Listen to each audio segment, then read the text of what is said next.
Assalamualaikum warahmatullahi wabarakatuh. Selamat datang kembali di Ryo Sport. Nova Arianto kembali dikritik cuma gara-gara dia ini mewajibkan para pemain U16 ini memakai kaos kaki yang berbeda alias belang. Tujuannya sih menurut Nova agar Nova ini tuh tahu pemain ini tuh kaki terkuatnya apa, kaki kiri atau kanan. Ternyata keputusan Nova ini diprotes loh sama netizen yang kebanyakan sih pelatih SSB dan pemilik SSB yang bilang katanya pelatih hebat kok masih milih kaki kiri apa kanan. Kan jika pelatih hebat itu harus bisa melatih pemain mau kaki kiri ataupun kanan ya sama aja ya, dan berbagai nyinyiran lainnya lah. Kayaknya nih para pelatih SSB dan pemilik SSB kesel nih sama Nova karena kan Nova pernah bilang nih pemain masuk timnas masih diajarin passing lah, di SSB di klub diajarin apa. Nah, buat kalian yang pernah menimba ilmu di SSB, silahkan komentarnya ya. Kalian di SSB itu diajarin apa ya? Tapi kalau kami pribadi dulu ya di SSB Fortuna Ciamis dan SSB Uni Bandung ya, diajarinnya ya ilmu dasar aja, basic-basic aja, teknik dasar seperti passing, shooting, dribbling dan positioning ya, yang basic-basic aja lah. Tapi dengan catatan itu program latihan di SSB yang dulu loh ya, yang kami dulu itu tahun 80-an sampai 90-an. Nah, kalau yang zaman sekarang atau zaman now apa nih yang diajarin di SSB? Soalnya kami ini kalau ke SSB terus itu sering banget lihat nih pelatih SSB ini bilang kayak gini sama pemain. Percuma kalian punya skill bagus dan main bagus kalau tim kalian ini nggak bisa menang. Yang penting itu main, maju, nyetak gol, menang. Itu mulu yang kami dengar loh dari pelatih SSB saat ini. Ya emang sih nggak salah juga apa yang diinstruksikan oleh para pelatih SSB ini, ya kayak gitu ya. Tapi ya dengan catatan itu kalau lawannya tim-tim kelas Tarkam atau mungkin lawannya anak SD. Tapi kalau lawannya ini Asia atau dunia, apa bisa kayak gitu? Nah, silahkan komentar kalian guys yang pernah merasakan di SSB. Sebenarnya di SSB itu zaman sekarang ya, apa aja sih yang diajarin? Mungkin aja beda dengan zaman kami dulu. Buat Nova Arianto udah nggak usah peduliin, fokus aja sama program latihan. Kan di Indonesia memang gitu kan, yang dilihat itu bukan masalah progres tapi trofi.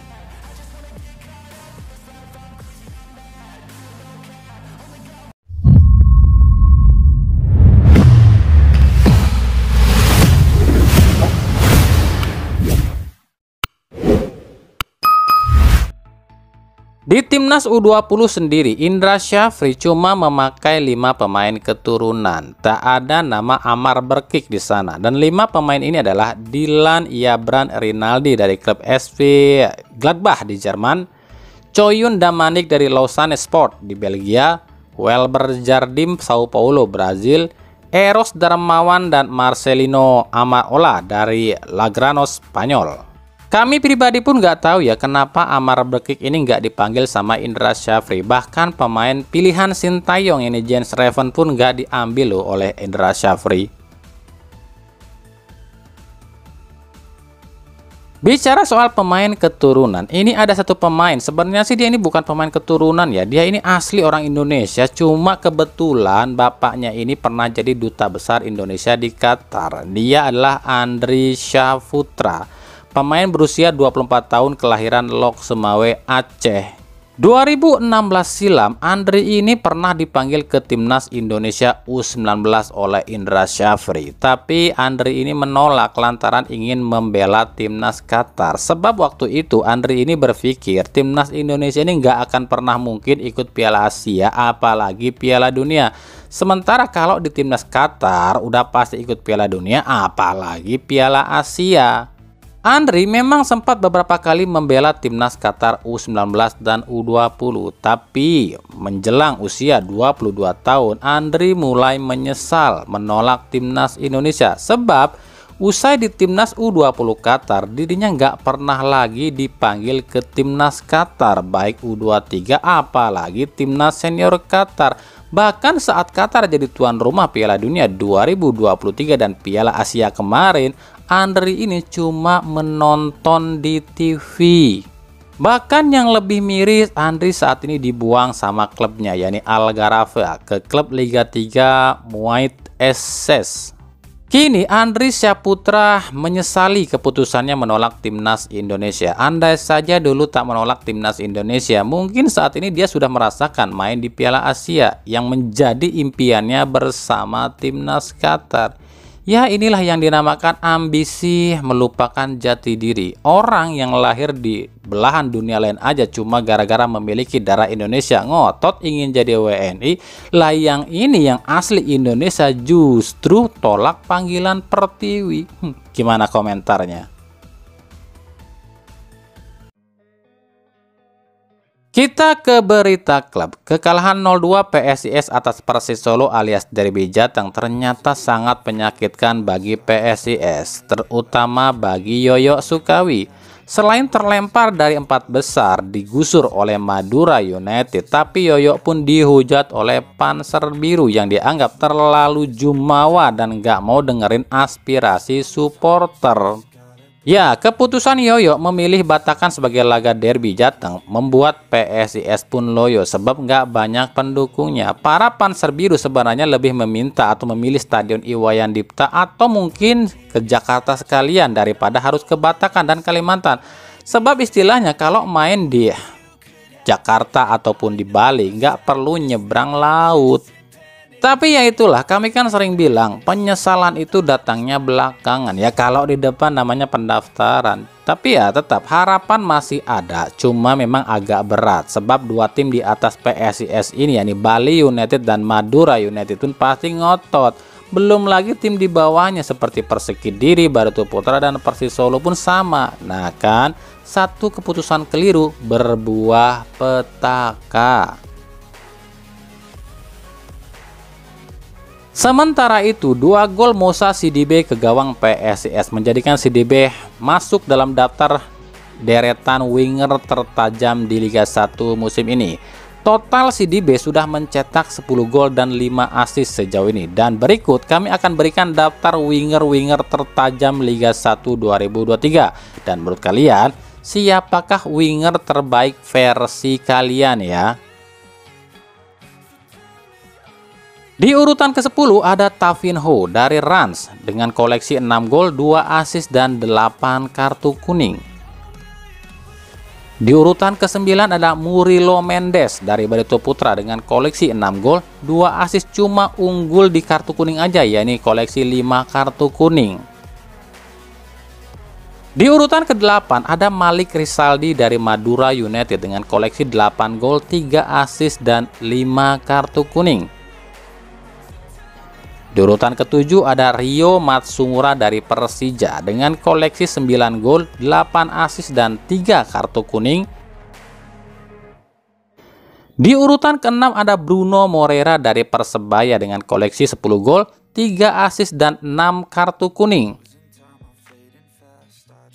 Di urutan ke-5 ada Gali Freitas dari PSIS dengan koleksi 10 gol, 5 assist dan 7 kartu kuning.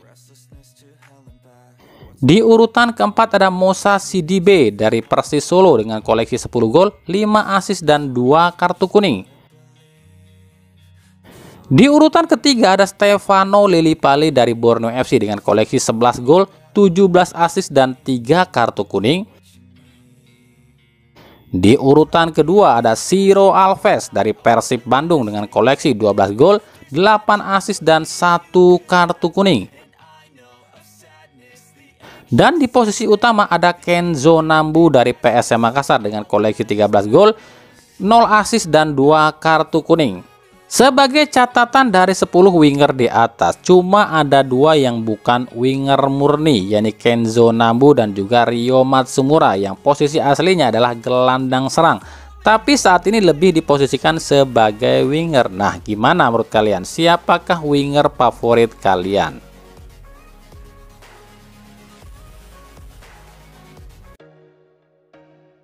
Dari Persikabo, setelah kemarin ada Dimas Derajat yang jadi perbincangan akan kemana kalau Persikabo terdegradasi. Nah sekarang ada Yadi Sofyan yang jadi perbincangan juga. Pemain ini awalnya sih nggak diperhitungkan sebab pemain ini tuh sering banget dianggap dalam tanda kutip ya pemain jelek oleh klub. Tapi saat gabung ke Persikabo di 2022 silam, pemain ini di Persikabo sudah cetak total ya 9 gol dan 1 assist. Bahkan 1 golnya ke gawang Persib di laga terakhir membuat nama Yandi ini menonjol dan tengah diperbincangkan. Usianya sih nggak muda lagi, 31 tahun. Tapi bagi klub-klub yang memang membutuhkan penyerang lokal, Yandi bisa saja jadi opsi. Saat ini sendiri ada 3 klub yang diisukan akan menarik Yandi, yakni Bali United, Dewa United, dan Persib Bandung. Tapi jika kami pribadi boleh mendebak, kami pikir Yandi akan tetap ikut Persikabo. Kenapa demikian? Sebab Yandi ini berhutang budi sama Persikabo. Di saat dia cedera dan gak ada satupun klub yang mau merekrut dia, tapi Persikabo ini sabar mengobati Yandi hingga akhirnya pulih 100%. Nah, gimana menurut kalian? Kemana Yandi akan berlabuh?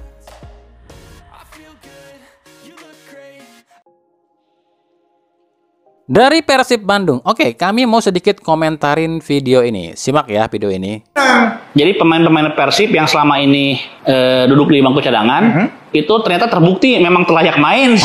Di sini Eko Maung bilang pemain Persib yang selama ini duduk di bangku cadangan memang terbukti nggak layak main. Oke, ini kami akan komentar dikit ya. Kami pikir apa yang diucapkan Kang Eko Maung ini menurut kami pribadi loh ya, nggak 100% benar loh. Ada pemain yang saat ini jadi cadangan, tapi sebenarnya dia ini mungkin lebih hebat atau mungkin setara lah dengan pemain inti. Tapi lantaran si pemain inti ini ada perjanjian dalam kontrak di mana dirinya terus yang harus dipasang, ya mau nggak mau pelatih pun akhirnya menyingkirkan ataupun mencadangkan pemain ini. Padahal secara skill pemain ini tuh nggak layak dicadangkan. Nah, kita akan urut satu persatu ya. Kita mulai dari lini depan. Di lini depan emang cuma punya David Da Silva ya. Praktis ya cuma DDS yang dipasang sebab yang nggak ada pilihan lain. Sementara Ezra ya sering diplot sebagai gelandang. Lalu kita pindah ke sisi sayap. Kalau Siro yang jadi pilihan utama ini wajar. Sebab ya kami pikir dari semua sayap atau winger yang dimiliki Persib, emang Siro yang paling menonjol.